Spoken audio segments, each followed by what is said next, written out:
आज हम हैं पार्वती वैली में, कसोल मणिकरण में। और जो हमारी मणिकरण की घाटी है बहुत प्रचलित है पूरे भारत में। इस स्थान में माता पार्वती जी और शिव जी महाराज ने 11,000 साल तपस्या की हुई है। जब माता पार्वती जी इस पवित्र नदी पार्वती नदी में स्नान कर रहे थे तो उनकी कर्ण की कान की मणि गिरी इसके बीच में। फिर वो ढूंढने लगे तो वो मिल नहीं। फिर उन्होंने भोलेनाथ जी से आग्रह किया। भोलेनाथ जी ने क्रोधित होकर अपने तीसरा नेत्र खोला, जिससे माता भगवती नैना प्रकट हुई। जिनको किसी को भूत प्रेत लगा हो या जी, बीमारियों बिल्कुल, वाले बिल्कुल, कैसे कैसे लोग आते हैं इधर?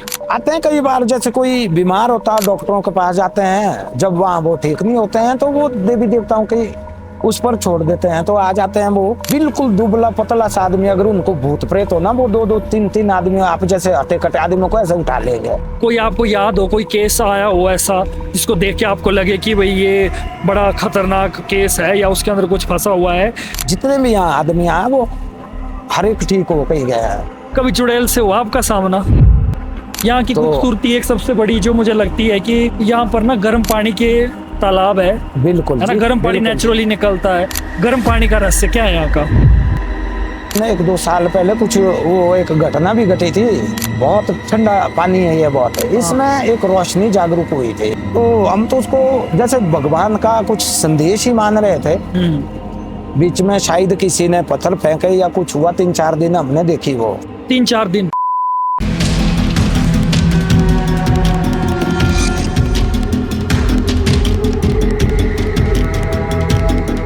तो दोस्तों स्वागत है आपका द लिमिटलेस टॉक के एक और जबरदस्त एपिसोड में। और आज हम हैं पार्वती वैली में, कसोल मणिकरण में। और जो हमारी मणिकरण की घाटी है बहुत प्रचलित है पूरे भारत में। हमारे यहाँ की रहस्यमयी कहानियाँ, रहस्यमयी मंदिर और जो देव आस्था है वो पूरे भारत में बहुत ज़्यादा प्रचलित है। और आज के जो हमारे गेस्ट है वो है गोपाल दास वर्मा जी, जो कि पार्वती वैली से हैं और शनिदेव जी के देवता शनिदेव जी के पुजारी है।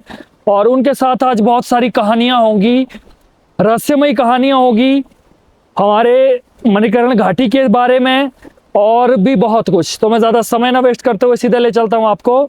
थोड़ी ठंड भी बढ़ रही है इसीलिए मैं सोच रहा हूँ थोड़ा सा ऐसे कर लूँ। स्वागत है जी आपका। सबसे पहले तो आपका बहुत बहुत स्वागत है जी मणिकर्ण में, नीतीश जी। हाँ जी, हाँ जी। तो ऐसा ही हम चाहते हैं कि जो भी युवा वर्ग है हमारा, वो हमारे देश की संस्कृति को और बढ़ाए। बिल्कुल बिल्कुल। क्योंकि ये जो हमारा भारत है इसमें बहुत देवी देवता है और तपोभूमि है। ये हाँ जी, हाँ जी, पवित्र भूमि है, विश्व में मान्यता नहीं हुई। जी जी जी। और अभी हम जो है नदी के बिल्कुल साथ में है। ठंड हो रही बहुत ज्यादा, इसलिए हमने थोड़ा मफलर बना लिया है। प्लीज आप कंटिन्यू बोलिए। तो इससे एक खुशी मिलती है जो कि हमारे कल्चर को इतना विस्तृत कर रहा है। इसको दिखा रहे हैं कि कौन सी संस्कृति है हमारी हिंदुस्तान की। बिल्कुल, इसको समझा रहे हैं आप। तो बहुत बहुत स्वागत है आपका यहाँ आने के लिए। तो दूसरा जो मणिकर्ण जो है ना तीर्थ है, बहुत बड़ा तीर्थ है, शिव जी का स्थान है। जी जी जी। और भगवान श्री रामचंद्र जी का भी मंदिर है यहाँ, जो कि हमारे राजा जगत सिंह के टाइम में आए हुए थे अयोध्या में। वो भी यहाँ 10 साल दशहरा मनाया हुआ उन्होंने। जी जी। जो भगवान श्री रामचंद्र जी, इनकी जो मूर्तियां ये असली में अयोध्या से आई हुई है। अच्छा। तो इनकी जो मूर्तियां बड़ी बड़ी, असली में कहा हुआ था कि जैसे इतनी चाहिए वो मूर्तियां, अंगुष्ठ मात्र चाहिए, लेकिन वो बड़ी भी आई है वो छोटी भी। फिर 10 साल दशहरा मनाना ऐसा सुना हुआ हमने बुजुर्गों से। तो उसको 10 साल दशहरा उन्होंने राजा ने मनाया हुआ है, यहाँ रहे भी है वो। जी जी जी। तो और शिव जी की भी बहुत बड़ी तपोभूमि है, जिसके शिव जी का स्थान ही मानते हैं इसको सबसे बड़ा। इस स्थान में माता पार्वती जी और शिव जी महाराज ने 11,000 साल तपस्या की हुई है। जी जी। अब जहाँ हमारे भोलेनाथ जी रहते हैं तो वहाँ तो हर एक 33 कोटि देवी देवताओं की हाजिरी रहती है। जी जी जी। और नैना माता भी है यहाँ पर।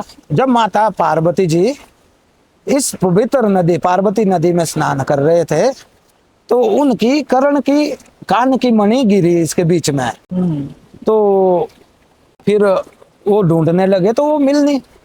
फिर उन्होंने भोलेनाथ जी से आग्रह किया, भोलेनाथ जो मेरी कान की मणि है वो इस नदी में गिरी और अब मुझे मिल नहीं रही है। तो भोलेनाथ जी ने क्रोधित होकर अपने तीसरा नेत्र खोला, जिससे माता भगवती नैना प्रकट हुई। जी जी।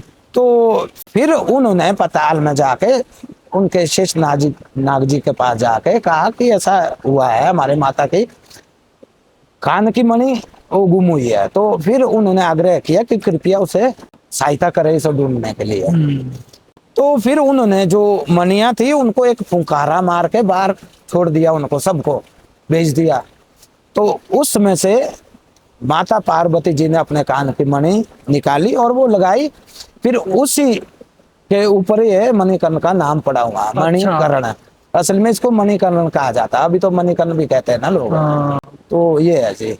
अच्छा, पार्वती तो- वैली नाम से भी बहुत फेमस है। हाँ जी, तो ये मतलब जो पार्वती माता है उन्हीं के बारे में ही होगी ये बात। बिल्कुल जी। जो बिजली महादेव से ऊपर का एरिया जो पड़ता है ये हमारी माता पार्वती का स्थान माना जाता है। हाँ। और जो महाभारत के समय में भी बहुत बड़े बड़े ऋषि मुनि तपस्विया है यहाँ पर, उन्होंने बहुत बड़ी तपस्या की है। तो ये तीर्थ स्थान है, बहुत बड़ा स्थान है, ये तपोभूमि मानी जाती है। जी जी जी। यहाँ की तो- खूबसूरती एक सबसे बड़ी जो मुझे लगती है कि यहाँ पर ना गर्म पानी के तालाब है बिल्कुल है ना, जी, गर्म पानी बिल्कुल जी। नेचुरली निकलता है। हाँ जी। कुछ लोग इसे साइंटिफिक मानते हैं, कुछ देव आस्था से जोड़ते हैं। बिल्कुल आप जी। थोड़ा सा बताओ कि ये क्या रहस्य ऐसा है कि बिना किसी चीज के गर्म पानी आता है और सालों साल दर पीढ़ियों से वो चलता आ रहा है। गर्म पानी का रहस्य क्या है यहाँ का? ये तो तीर्थ ही है ना जी, ये देवी देवताओं की जो शक्ति है उसके कारण ही है ना। ये आस्था के हिसाब से है ना, साइंटिफिक उस तरीके से तो कुछ अलग माना जाता है, लेकिन हम इसको तीर्थ के रूप में ही मानते हैं। यहाँ की भोलेनाथ जी भी, बिजली महादेव वगैरह हर एक देवी देवता यहाँ स्नान करने आते हैं और पवित्र जल भी ले जाते हैं यहाँ का। अच्छा अच्छा अच्छा। तो इसी पर है। हाँ। तो बाकी यहाँ कितने 1-2 साल पहले कुछ वो एक घटना भी घटी थी, कौन जो सी? कि हमारी इतनी बहुत ठंडा पानी है ये, बहुत इसमें एक रोशनी जागरूक हुई थी, अच्छा। जो कि हर एक लोग मानते हैं। अब हम तो शिव जी के स्थान के यहाँ जन्मे हुए एक किस्मत ही है हमारा। बिल्कुल। तो हम तो उसको जैसे भगवान का कुछ संदेश ही मान रहे थे। बीच में शायद किसी ने पत्थर फेंके या कुछ हुआ, 3-4 दिन हमने देखी वो। 3-4 दिन तक? हाँ जी, 4 दिन तक देखा हमने। चौथे दिन तो बिल्कुल कम सी दिखाई दी वो। हाँ। लेकिन फिर मैंने कुछ, हमारे एक माता जी रहते थे, तपस्विनी थी वो, हाँ। जिन्होंने PhD की हुई थी। फिर मैंने उनसे आग्रह किया कि माता जी ऐसा ऐसा हुआ हमारे गांव में, एक रोशनी जगी, तो क्या हो सकता है शास्त्रों के हिसाब से। फिर उन्होंने कहा कि मैं तो इसके बारे में उतना नहीं कह सकती हूँ। तो मैं बड़े जो भी हमारे तपस्वी है, ऋषि है, जो भी है तपस्या कर रहे हैं हमारे बड़े बड़े आदमी, मैं उनसे आग्रह करती हूँ। फिर उन्होंने पूछा, फिर उन्होंने मेरे को एक मैसेज दिया था हाँ। कि वो कह रहे थे कि जो इस वक्त हमारे जो टेक्नोलॉजी के हिसाब से आदमी बहुत तीव्र गति से जा रहे हैं, इसमें कुछ अच्छा भी हो रहा है, ऐसा नहीं कि बुरा हो रहा है। तो उसमें गरीब आदमी जो अनपढ़ है, कई रह जाते हैं समाज में पीछे, उनका तो दुर्दशा भी हो रही है बीच में, उनका जीना भी असंभव है। तो शायद भगवान को ये चीजें अच्छी ना लगे। फिर उन्होंने कहा कि ये पाताल लोक से हमारे वासुकी नाग जी पृथ्वी में भ्रमण कर रहे हैं, कुछ संदेश देना चाहते हैं। और इसके आसार कुछ जैसे बाढ़, कोई भूकंप या कुछ ऐसे लड़ाई झगड़ा कुछ होने के आसार रहते हैं। तो फिर उन्होंने ये भी बताया कि जब ऐसी गतिविधियां होती है कि ये देव देवताओं का एक प्रमाण होता है, इस पर आप सिर्फ इनसे आशीर्वाद ले सकते हैं, इनके प्रार्थना कर सकते हैं शांति के लिए। वो क्या थी, मणि निकली थी वो नदी में? अब ऐसा क्लियर तो हम बता नहीं सकते, रोशनी थी, बहुत बड़ी रोशनी, एक शायद संदेश ही था हमारे लिए। जिस स्थिति में आज विश्व वो उलझ रहा है, जैसे देखो यूक्रेन में कितनी बड़ा युद्ध हुआ, कितनी हत्याएं हुई वहां पर, इजराइल में हुआ, देखो कितनी गंभीर स्थिति हमारे बीच के लिए हुई है ये। तो इसके लिए देवी देवता भी जो हमारी आस्था है, ये शक्तियां हैं, इनको भी तो कुछ ठेस पहुंच रही है ना। बिल्कुल, इसलिए बार बार हम समझाते हैं कि कुछ इसको शांति में रखना पड़ेगा हमारे को। ये तो खुशी है, आप जैसे नौजवान हमारे इन देवी देवताओं की इतनी वो कर रहे हैं, हाँ। प्रचार कर रहे हैं, जो हम अपनी संस्कृति को छोड़कर किसी दूसरी संस्कृतियों को अपना रहे हैं, जबकि सबसे श्रेष्ठ है हमारा धर्म ही है। हाँ। इसको और भी उजागर करना, आप जैसे पढ़े लिखे हुए इंसान है जो इसको और ज्यादा आगे ले जाते हैं। तो और जैसे आप मैं मंदिर देख पा रहा हूँ इधर, ये कौन सा शनिदेव जी का मंदिर है? शनि शास्त्र में शनिदेव जी मानते हैं, ऐसे इनको हम देव खोड़ू बोलते हैं। देव खोड़ू। देव खोड़ू, अच्छा। ये हमारे बहुत कहते हैं, हमारे पिताजी कहते थे, अभी तो वो 1 महीना पहले 1.5 महीना पहले स्वर्गवास हुए। अच्छा। तो वो कहते थे कि हमारे जो कम से कम 14-15 पुश्तों पहले हमारे कोई बुजुर्ग है, उन्होंने बंजार घाटी में, वो थाटी बीड़ा पड़ता है वहां पर, वहां से शादी की हुई थी। हाँ। तो उनके साथ ये देवता थे, उन्होंने एक दराटी लाई थी, तो उसके साथ आए हुए थे देवता। अच्छा। फिर यहाँ नैना माता जी भी है, यहाँ हमारी जो 7 हारों की देवी है, बहुत बड़ी माता है। हाँ। जो कि शिव जी का तीसरा नेत्र, बहुत बड़ी शक्ति है।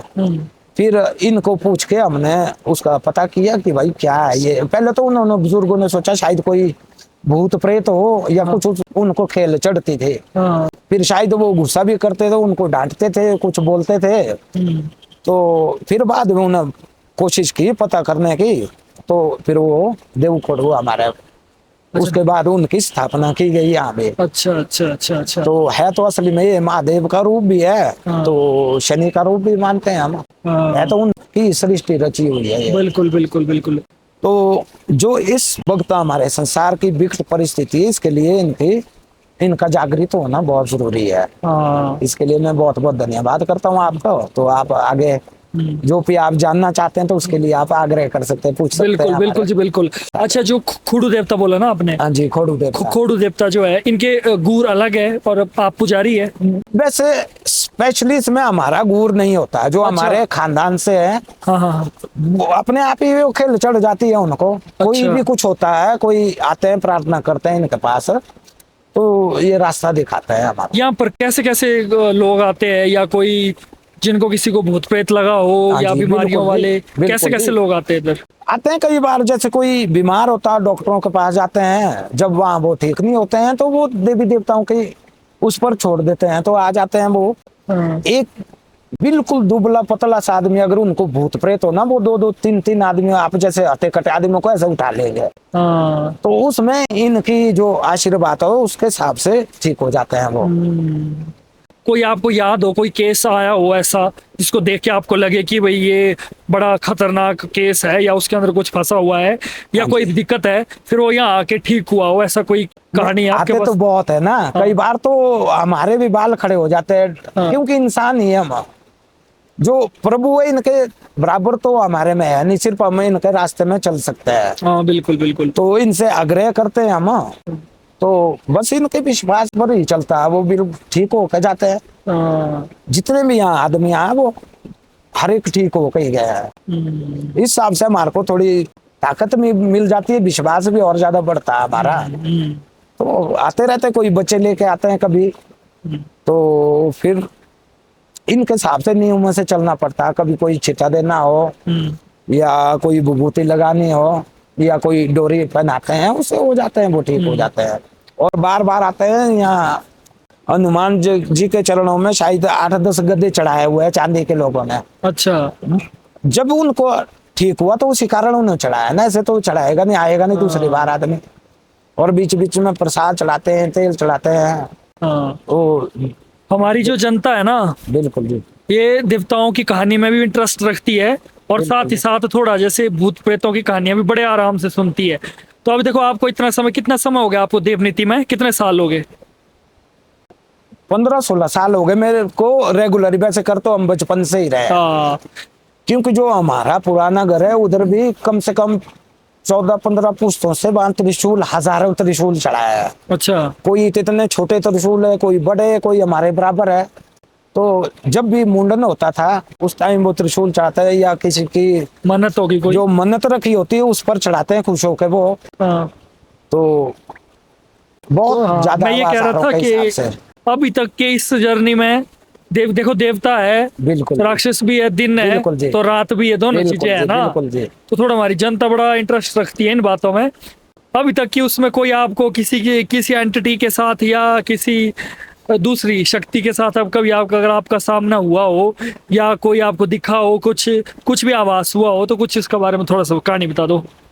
इसका होता है ना जी, असली में जो भूत प्रेत या कोई पिशाचनी लगी हो, हाँ। इसको हम दर्शित तो नहीं कर सकते हैं, लेकिन जो इंसान है उसकी वो क्या बोलते हैं मूवमेंट जो होता है ना उनका हाँ। वो बहुत ही खतरनाक, वो इंसान को ऐसे उठाएगा। उस वक्त इनकी प्रार्थना से, जो इनके आशीर्वाद से उनको शायद डर तो हमारे को भी लगता है, लेकिन हमारी आस्था बहुत पक्की है इनके साथ। तो इनकी आशीर्वाद से हम उनको ठीक कर पाते हैं। डर तो लगता है ना हर एक को, अब इंसानों को दूर रखना पड़ता है, इनकी जो भी इनका आशीर्वाद है उससे हम उनको ठीक करके भेज देते हैं। कभी चुड़ैल से हुआ आपका सामना? नहीं, सामना तो नहीं हुआ है। या कोई कहानी आपको पिताजी ने बताई हो? बुजुर्ग कोई कहानी होती है ना, कोई चुड़ैल का कोई कैसे होती थी, कभी मिली? अब पहले की कहानियां तो सुनाते थे ना बहुत, कि यहाँ भूत निकलता है, ये होता है, वो होता है। अब उनको देखा तो नहीं है हमने, लेकिन है, शक्तियां है। जहाँ भगवान होते हैं वहाँ, जहाँ रोशनी होती है अंधेरा भी होता है, जरूर होता है ये। इस वक्त देखो कैसी परिस्थितियां उजागर हुई है। अभी कुछ साइंस की तरफ जा रहा है ना आदमी, प्रैक्टिकली चाहता है। प्रैक्टिकली अब आस्था पर ही है ना ये। जैसी हम आस्था ले जाएंगे उसी प्रकार से हम उसको देख पाएंगे ना। अब अपनी देखने का नजरिया है ना ये। पर कोई कहानी आपको नहीं है इस बारे में पता कोई? उतना तो नहीं है उतना। और डायनी के बारे में आ जाता है ना ये, वही होता है ये, ठीक करना हमारा काम है ना ये। उतना आसान नहीं है। इनको समझाना आसान नहीं है। जैसे हमारे रामायण में दिखाते हैं या महाभारत में दिखाते हैं, कितने भूत प्रेत आ रहे हैं, आते हैं इंसान में, उनमें होती है अंदर वो शक्ति जो कि डरा देती है, बहुत ज्यादा डरा देती है। खुद नहीं हुआ आपके साथ कभी कुछ ऐसा? नहीं जी, ऐसा तो नहीं देखा है वैसे। अच्छा, खुद नहीं देखा, लेकिन जो आए हैं आदमी, उनकी शक्तियों से तो डर तो लगती है, लगती है, लेकिन इनके विश्वास से हम उनको ठीक कर पाते हैं। जब देवी देवता साथ होते हैं तब कोई चिंता वाली बात नहीं होती है। नहीं जी। चेट्टू नाम सुना आपने? चेट्टू सुनना तो है। आपको थोड़ा पता है इस बारे में? चेट्टू गिट्ठू राक्स। हाँ, होते तो खतरनाक है ना ये चीजें, शक्तियां बहुत खतरनाक है। तो अब कई चीजों को दिखाना आसान नहीं है। आदमी डर जाएगा, वो अपने कपड़े फाड़ेगा, बहुत डर लगती है, ऐसा तो नहीं है। बहुत खतरनाक है ये शक्ति। बिल्कुल बिल्कुल बिल्कुल।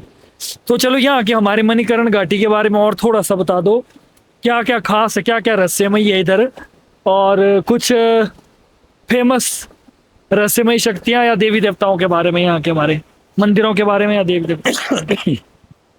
अब सबसे प्रसिद्ध तो हमारे भोलेनाथ और रामचंद्र जी का मंदिर है, और साथ में गुरुद्वारा भी है। अच्छा। जहाँ की हर वक्त लंगर का प्रावधान है। राम मंदिर में भी है और गुरुद्वारे में भी श्रद्धा से आते हैं लोग, खाना पीना खाते हैं, उनको रहने का बंदोबस्त भी है वहाँ पर, बहुत ही अच्छा है।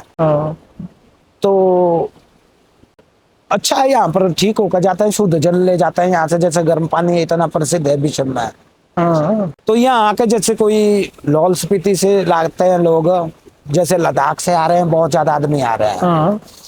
कईयों के ठंड के कारण पैर बैठे होते हैं, तो वो एक एक महीना स्नान करके 1 घंटा 1.5 घंटा बैठते हैं, तो इसको मालिश करते रहते हैं और ठीक होकर जाते हैं वो।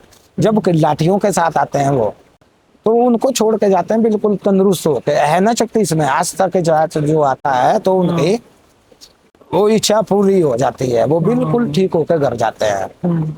और यहाँ के जो ग्राम देवता है वो कौन है? ग्राम देवता या मुखिया हमारी नैना माता है। नैना माता है। तो उनके साथ ही जो हमारे देव खोड़ू चलते हैं, वो इस वक्त देखो हर एक देवी देवता अपनी तपस्या में गया है। तो इस वक्त माता का जो काम करते हैं वो हमारे देव खोड़ू करते हैं उसका। जैसे कोई गांव में कोई बीमार हुआ या कुछ भूत प्रेत चढ़ा हो, वो उनको ठीक करते हैं। तो उनका इस वक्त पूरा उनके पास कार्यभार होता है माता का भी। और माता भी 7 हार की माता है, बहुत बड़ी माता है जो नैना माता। भोलेनाथ का 3रा नेत्र ही है माता, बहुत बड़ी शक्ति माता है। और यहाँ हमारा माता चामुंडा का भी थड़ा है, वो भी बहुत बहुत बड़ी शक्ति है। जो आते हैं इतनी दूर दूर से आते हैं, कोई नारियल चढ़ाता है, कोई प्रसाद चढ़ाता है, कोई कन्या पूजन करता है।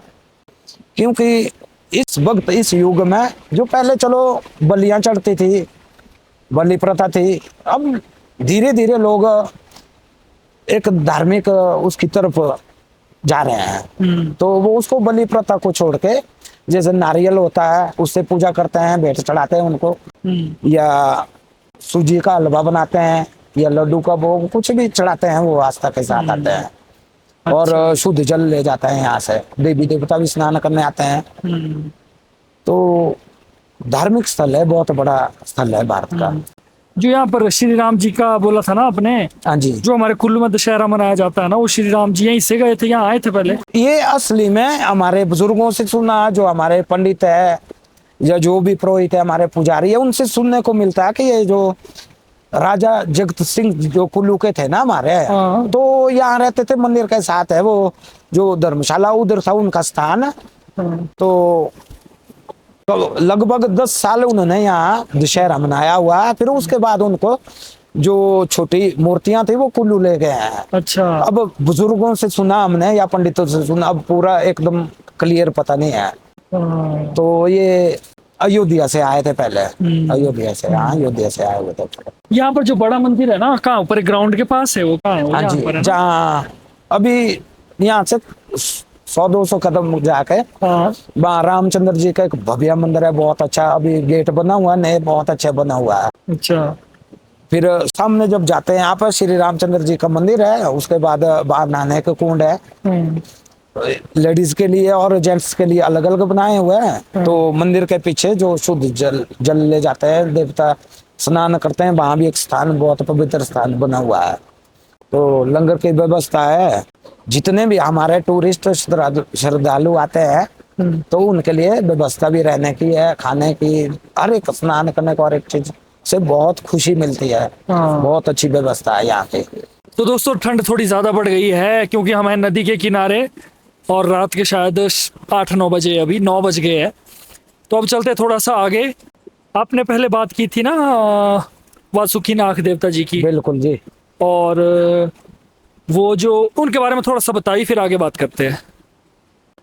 अब वासुकी नाग जो है ना, उन्होंने, जैसे मैंने कहानी बताई थी आपको कि माता पार्वती की जो मणियों के बारे में, तो उसमें थोड़ा सा अधूरा रहा था बीच में।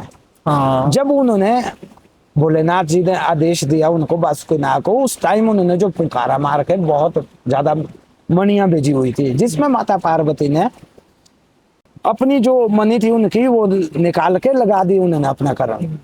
तो जो बाकी बची हुई थी, उन्होंने कहा क्यों, आगे कलयुग है, कलयुग में बहुत लोभी लालची लोग हैं, तो वो तो इनको प्राप्त करें, वो लड़ाई झगड़ा करेंगे आपस में। फिर उन्होंने उनको अभिशापित किया था, जो कि अभी तक भी मंदिरों में जहाँ भी गर्म जल है वहां वो मिलती है, पत्थरों के दाने मिलते हैं। और कई जो आस्थावान लोग हैं हमारे, उनको घर में ले जाते हैं, एक पवित्र वो समझ के कि आशीर्वाद समझ के भोलेनाथ का, उसमें उनके जो भी आशाएं होती है वो फलीभूत होती है। तो दूसरा वासुकी नाग जी है, वो कारण वो जो गर्म पानी का, वो भी इसी के साथ मणियों के साथ ही निकला हुआ फुहारे जो निकले हैं ना। वो मणि आपने उस टाइम तो खुद देखी थी ना? वो तो नहीं, ये तो बहुत पहले का। नहीं, जो अभी वाली जो मणि, हाँ जी, जो अभी जो रोशनी हुई है, आई थी मणि पे, वो तो आपने खुद देखी थी आंखों से? हाँ जी बिल्कुल जी। पूरा जो भी हमारे इतने बहुत गांव है, वहां से गाड़ी लेके लोग आते थे, पूरी रात अपने बस स्टैंड जो हमारे सामने ही पड़ा हुआ, वहां गाड़ियों में बैठ के देखते रहते थे। जब भी रोशनी जागरूक जलती थी तो सारे जय श्री राम का नारा लगाते थे। अच्छा। तो बहुत खुश हो जाते थे। फिर कई वीडियो बनाते थे, कई पूजा पाठ करते थे, कोई नारियल चढ़ाते थे, कोई धूपबत्ती करते थे, कोई अपनी भेंट चढ़ाते थे पार्वती माता में। तो एक संदेश ही था हमारे समाज को कि जो हमारी कुरीतियां हैं, जो गलत काम कर रहे हैं, उसको इससे रोकने के लिए जो आप इतना अच्छा वो कर रहे हैं, ये एक संदेश भेज रहे हैं लोगों को कि हमारी जो भारत भूमि है इसमें बहुत बड़े बड़े तपस्वी रहे हैं। तो उनको एक समाज में हमने संदेश भेजना है कि जो हमारी जो जड़ है वो एक संस्कृति से जुड़ी हुई है, एक लोगों का अच्छा रास्ता दिखाना हमारा फर्ज है, सहायता करना फर्ज है, एक इंसानियत को उजागर करना हम लोगों ने। बिल्कुल बिल्कुल। और मैं अब ये भी जानना चाहता हूँ आपसे कि आपका क्या संदेश रहेगा आजकल के युवाओं को? तो अब जमाना ठीक है, बदलाव हो रहा बहुत ज्यादा। हाँ आप जैसे कितने होनहार लड़के हैं, कितने एजुकेटेड है, बहुत अच्छे हैं, ठीक है, एजुकेशन बहुत जरूरी है। जो माइंड के लिए फूड है वो एजुकेशन ही है। इसके साथ साथ हमें अपनी संस्कृति को भी थोड़ा आगे करना है। इसको एकदम से छोड़ना नहीं है कि हम किसी दूसरे पहनावे को या दूसरे उसको देख रहे हैं, साइंस की तरफ जा रहे हैं, तो इसको भी मत ना छोड़ो। अपनी संस्कृति को भी इसको थोड़ा आगे ले जाना है हमारे को। हाँ। चलो बहुत अच्छी बात कही आपने और बहुत अच्छा लगा आज आपसे मिलकर, बहुत सारी बातें हुई धन्यवाद जी। और लास्ट में एक संदेश भी अच्छा आ गया तो हमारी ऑडियंस के लिए। एक खुशी मिलती है, आप जैसे नौजवान इतने अपने धर्म को बहुत आगे ले जा रहे हैं। और देव खोड़ू हमारे बजरंगबली जी है, ये आपको बहुत बड़ा आशीर्वाद है कि एक दिन आप इतने बड़े स्टार बने, एक सूर्य की तरह चमके, क्योंकि आप अच्छा काम कर रहे हैं, एक रास्ता बता रहे हैं हमारे समाज को। और हमारी जो पुरानी संस्कृति है, बुजुर्गों को और नए एजुकेटेड बच्चों को आप एक जोड़ दे रहे हैं उसमें। बिल्कुल जी बिल्कुल। तो ये बहुत जरूरी है। जो कलयुग की जो विपत्तियां आ रही है, एक तीव्रता आ रही है, इंसानियत को छोड़ के हम साइंस की तरफ बहुत ज्यादा भाग रहे हैं। इसको थोड़ा सा जरूरी है, सीखना जरूरी है, इसको थोड़ा सा रोकना भी। तो हम किस संस्कृति से है, तो ये आशीर्वाद भगवान आपको दे। कितने खूबसूरत है, आपने कितने खूबसूरती से भी, खूबसूरती से ज्यादा आपके विचार बहुत खूबसूरत है। हाँ जी हाँ जी। इसलिए आपको बहुत बहुत जय जयकार। हमारे देव खोड़ू का आशीर्वाद और बजरंगबली जी का आशीर्वाद आपके साथ हमेशा रहे। बहुत बहुत धन्यवाद जी आपका, बहुत अच्छा लगा मुझे भी आपसे मिलके आज, बहुत अच्छी अच्छी बातें हुई। आपका समय देने के लिए थैंक यू सो मच। आपका धन्यवाद जी। तो दोस्तों मिलते हैं नेक्स्ट वीडियो में, तब तक के लिए देखते रहिए the limitless talk. Good night.